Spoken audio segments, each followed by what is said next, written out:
pranks and death threats. Police are now looking into what they say could amount to a cyber stalking case. Andrea Canning spoke with the family in a GMA exclusive.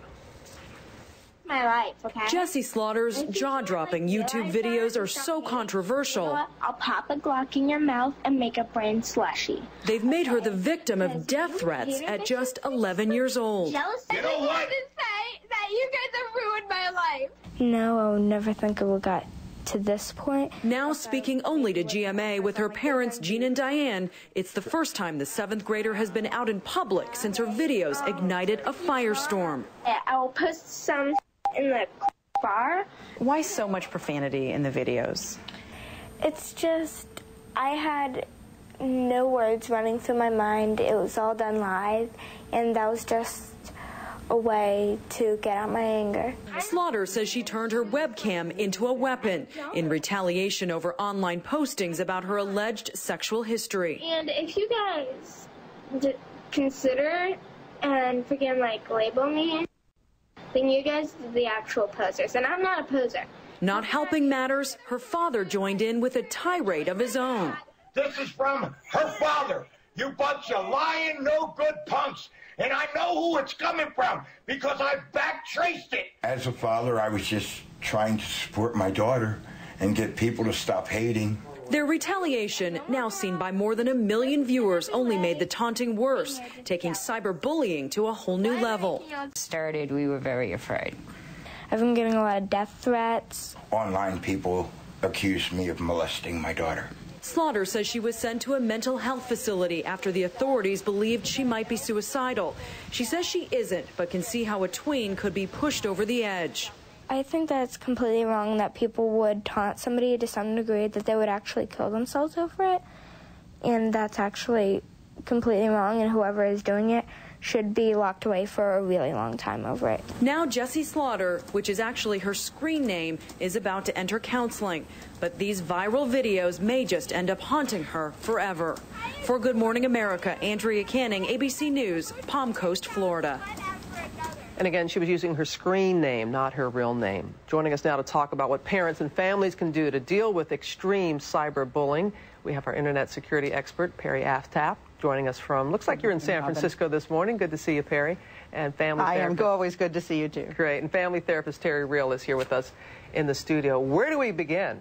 Oh, man, what a case. What a case. It's just amazing. And Perry, I know that you have spent a lot of time looking into this, but this just seems so out of control. Well, I run StopCyberbullying.org, as you know, Robin, and the internet safety charity Wired Safety.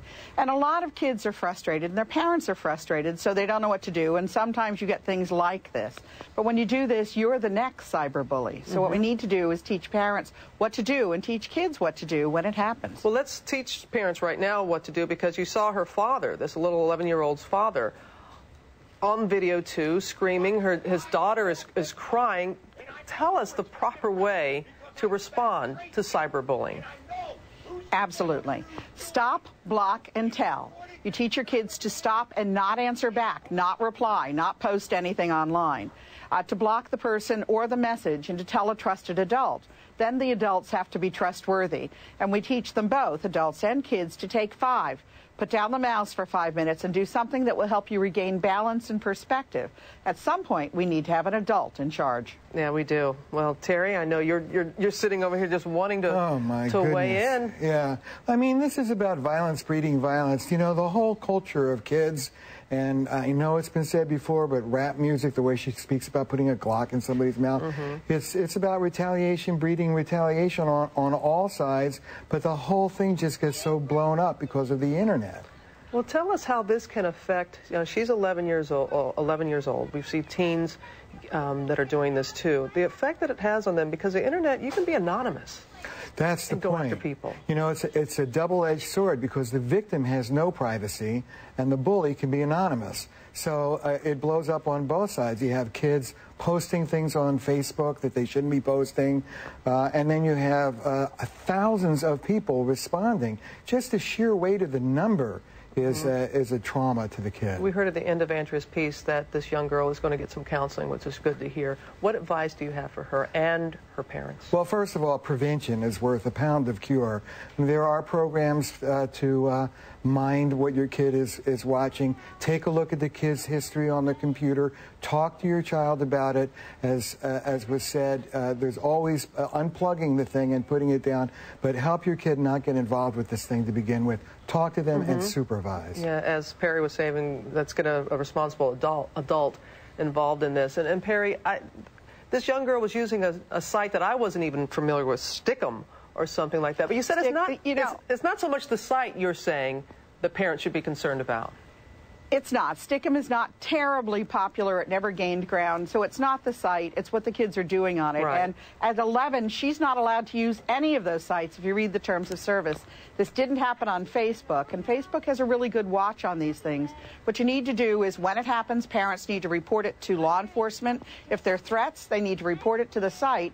And if they need help, they need to come to wiredsafety.org, where my volunteers can help them handle what's going on. But bottom line, don't overreact. Don't try to take it into your own hands, and make sure you know what your kids are doing online and how to make sure they're a little safer. No, you are doing such phenomenal work, as always, Perry. Thank you. And Terry, what's your bottom line? Bottom line is I'm great. It's great that this kid is getting some counseling. It's great that the parents are supporting her. This is a trauma, and it needs to be taken seriously. All right, Terry, good to have you here with us. Enjoy your day in San Francisco, Perry. Thanks again. Thanks a lot, Robin. For your excellent work.